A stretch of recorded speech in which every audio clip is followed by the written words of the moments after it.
राज्यसभा उपचुनाव क्या होता है?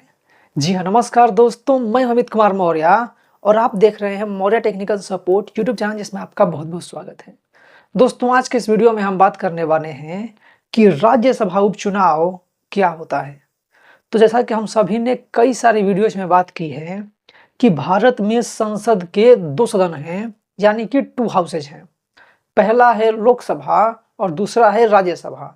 जो लोकसभा के सदस्य होते हैं उन्हें जनता के द्वारा सीधे तौर पर चुना जाता है और लोकसभा के सदस्यों का कार्यकाल 5 वर्षों का होता है। वहीं अगर हम बात करें राज्यसभा की, तो राज्यसभा के सदस्यों को राज्यों के विधायकों के द्वारा चुना जाता है और इनका कार्यकाल 6 वर्षों का होता है। यानी कि राज्यसभा के जो सांसद होते हैं उनका कार्यकाल 6 वर्षों का होता है।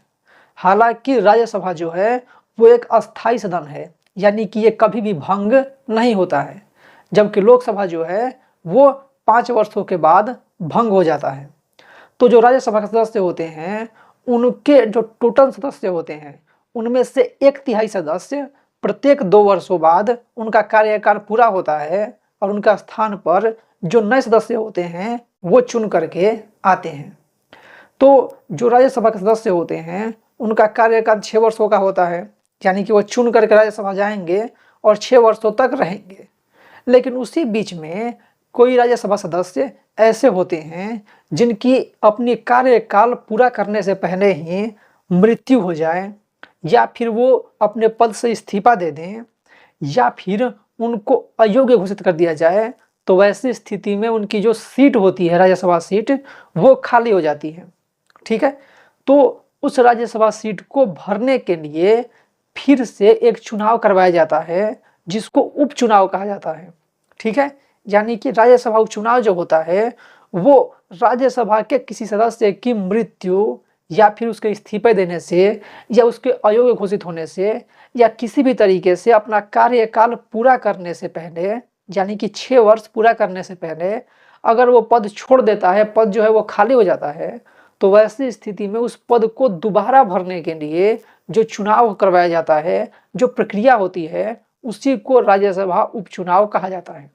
ठीक है, अब राज्यसभा उपचुनाव के बाद जो सदस्य चुन करके आता है वो उतने समय तक ही राज्यसभा के सदस्य के रूप में रहता है जितना कि पहले वाले का कार्यकाल बचा रहता है।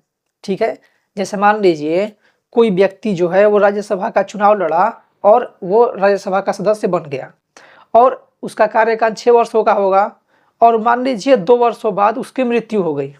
ठीक है, या किसी कारण से 2 वर्ष बाद उसका पद जो है वो खाली हो गया, तो अब उस पर उपचुनाव करवाया जाएगा।